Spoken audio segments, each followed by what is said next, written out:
तिकडे मनसेच्या बैठकांचं सत्र सुरूच असून आज मनसे अध्यक्ष राज ठाकरेंनी मनसे नेत्यांची बैठक बोलावली आहे। आज सकाळी 11 वाजता शिवतीर्थावर मनसे नेते आणि सरचिटणीस यांची बैठक होती आहे। आगामी स्थानिक स्वराज्य संस्था निवडणुकीच्या पार्श्वभूमीवर संघटनात्मक बांधणीच्या दृष्टीने ही बैठक बोलावण्यात आल्याची माहिती आहे।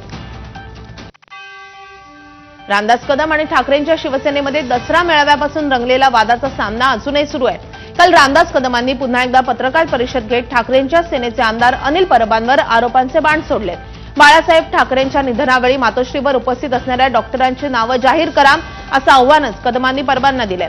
यासोबतच माझ्या आरोपांना अनिल परबांऐवजी उद्धव ठाकरे का उत्तर देत नाही असा सवालही कदमांनी उपस्थित केलाय।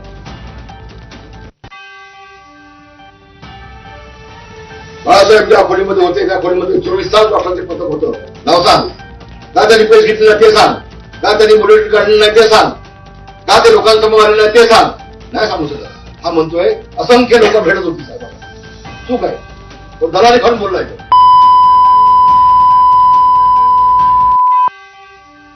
अनिल परबांनी विलेपार्लेच्या एसआरए मध्ये बिल्डरकडून 2 मर्सिडीज मिळवल्या असा थेट आरोपही कदमांनी केलाय।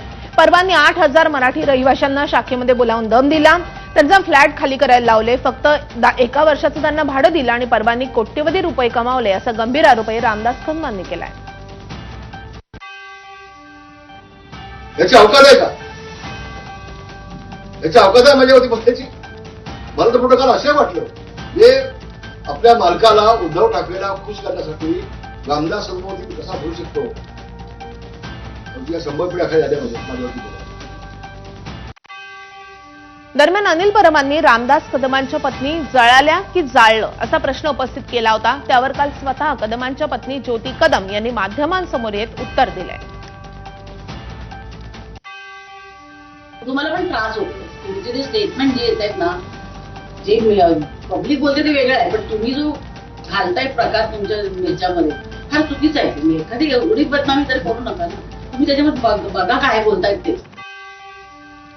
दरम्यान अनिल परब यांनी केलेल्या आरोपांनंतर मी आणि माझी पत्नी कोर्टामध्ये जाणार असल्याचे रामदास कदमांनी म्हटले।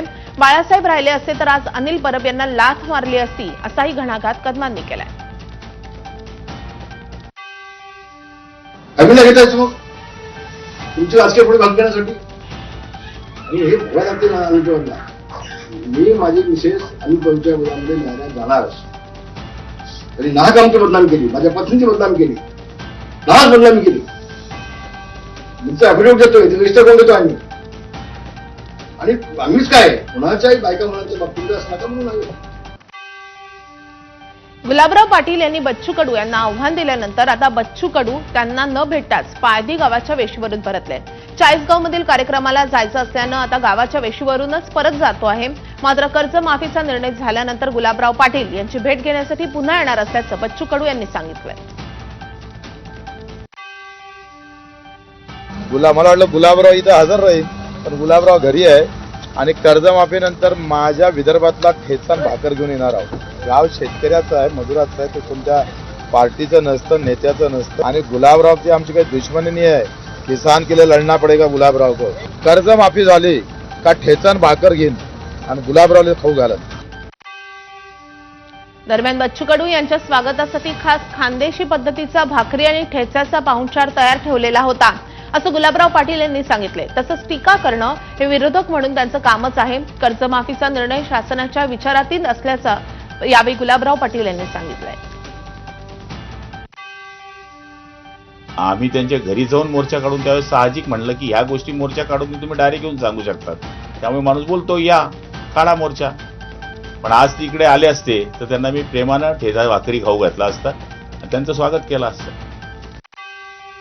गेल्या 22 दिवसांपासून फरार असलेल्या माजी IAS अधिकारी दिलीप खेडकरच्या जामीन अर्जावर आज बेलापूर कोर्टामध्ये सुनावणी होणार आहे। शनिवारी झालेल्या सुनावणीमध्ये कोर्टानं खेडकरला जामीन देण्यास नकार दिलेला होता। यावर दोन्ही पक्षकारांची बाजू आज समजून घेऊन न्यायालय निर्णय देईल। दरम्यान 13 सप्टेंबरच्या ट्रक क्लीनर अपहरण प्रकरणानंतर खेडकर फरार आहे। दिलीप खेडकरवर विविध पोलीस ठाण्यामध्ये 7 गंभीर गुन्हे दाखल आहेत।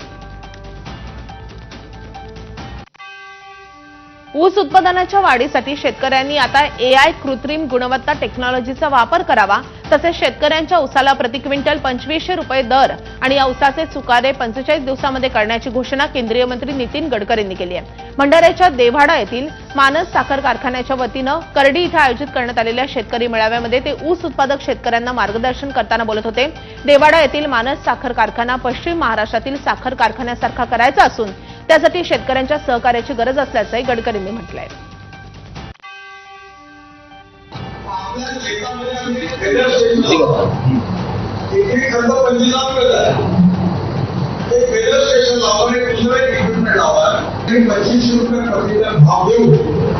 आणि तुम्हाला कुठल्याही परिस्थितीत 45 दिवसाच्या आत 100% पेमेंट करण्याला पूर्णपणे करू असा विश्वास आपल्याला देतो. आता एक मोठी बातमी आहे. यंदाच्या दिवाळीमध्ये आनंदाचा शिधा नाही अशी माहिती समोर येते. आनंदाचा शिधा योजना आर्थिक चणचणीमुळे लवकरच बंद होण्याची शक्यता आहे. एकनाथ शिंदे मुख्यमंत्री असताना सरकारनं शिवजयंती, गुढीपाडवा, डॉक्टर बाबासाहेब आंबेडकर जयंती, गणेशोत्सव आणि दसरा दिवाळीला आनंदाचा शिधा देण्यास सुरुवात केलेली होती. यंदा गणेशोत्सवामध्ये आनंदाचा शिधा मिळाला नाही आणि आता दिवाळीला देखील आर्थिक अडचणींमुळे तो देता येणार नसल्याची सूत्रांची माहिती आहे. तर एकनाथ शिंदे मुख्यमंत्री असताना ही योजना सुरू करण्यात आली होती. मात्र यंदा दिवाळीतही आनंदाचा शिधा मिळणार नाही अशी माहिती सूत्रांकडून येते. निलेश बुधावले आपले प्रतिनिधी फोनवरून आपल्यासोबत आहेत. निलेश, एकनाथ शिंदेंची महत्वाकांक्षी योजना आता आर्थिक चणचणीमुळे बंद करण्याची वेळ आली आहे.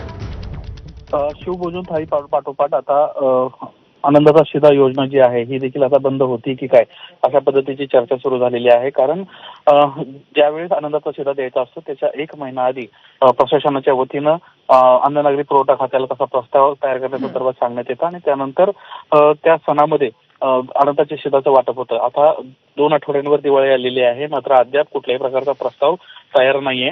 खरं तर राज्य सरकारच्या वतीने एक महत्वाकांक्षी ही योजना सुरू करण्यात आली होती. 100 रुपयामध्ये 1 किलो पाम तेल, रवा, चणा डाळ व साखर असे 4 जिन्नस 100 रुपयांमध्ये देण्यात येत होते आणि त्याचा लाभ जवळपास 72 लाख शिधापत्रिका धारकांना घेतला होता. राज्य सरकारनं साधारणपणे 2400 कोटी रुपये यावर खर्च केले होते. मात्र आता विधानसभा निवडणुका होऊन गेलेत, साधारणपणे 1 वर्ष सरकारला होते, मात्र तरी देखील अद्याप हा जो आनंदाचा शिधा आहे हा कोणत्याही सणाला देण्यात आला नसल्याचं आता समोर येते. माधवी. निलेश, धन्यवाद या सगळ्या सविस्तर माहितीसाठी.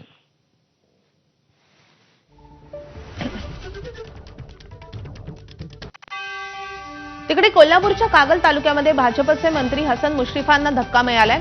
मुरगुडचे माजी नगराध्यक्ष आणि बिद्री कारखान्याचे विद्यमान संचालक प्रवीण सिंह पाटील उद्या भाजपमध्ये प्रवेश करणार आहेत. हसन मुश्रीफांनी अविश्वास दाखवत डावलल्यामुळे भाजप प्रवेशाचा निर्णय घेतल्याचं प्रवीण सिंह पाटील यांनी म्हटलंय.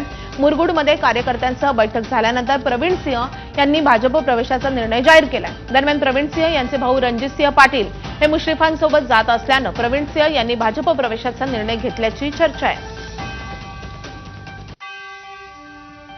माझं एक स्वप्न आहे की भविष्यामध्ये पाटील गटाचा जो निर्णय असेल तोच आमदार पाटील गटाचा असेल एवढं मी आपल्याला सांगतो. माझं एक स्वप्न आहे की भविष्यामध्ये पाटील गटाचा जो निर्णय असेल तोच आमदार पाटील गटाचा असेल एवढं मी आपल्याला सांगतो.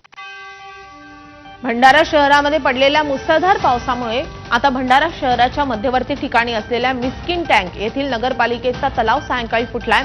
तलावाच्या पाण्याचा प्रवाह गांधी विद्यालय आणि तहसील कार्यालय परिसरातून भंडारा शहराच्या मुख्य मार्गावर असलेल्या JM पटेल मार्गावरून वाहू लागलाय. तहसील कार्यालयामध्ये परिसरातून पाण्याचा अचानक लोंढा येऊ लागल्यानं नागरिकांमध्ये एकच खळबळ निर्माण झालेली होती. JM पटेल मार्गावर सर्वत्र जलमय स्थिती निर्माण झाली आहे. बजाज कॉम्प्लेक्समधील दुकानांमध्येही पाणी शिरल्यानं ग्राहकांसोबतच व्यावसायिकांची मोठी दमछाक झाली आहे. तलाव फुटल्याची माहिती मिळताच खासदार डॉक्टर प्रशांत पडवळे, तहसीलदार माकोडे, भंडारा नगरपालिका मुख्याधिकारी करणकुमार चव्हाण आणि पोलीस निरीक्षक उल्हास भुसारी यांच्यासह प्रशासनाचे अधिकारी यांनी फुटलेल्या तलावाची आणि संपूर्ण परिसराची पाहणी केली आहे. या संदर्भात अधिक माहिती देण्यासाठी आपले प्रतिनिधी प्रशांत देसाई आपल्यासोबत लाईव्ह आहेत. प्रशांत, काय स्थिती आहे सध्या?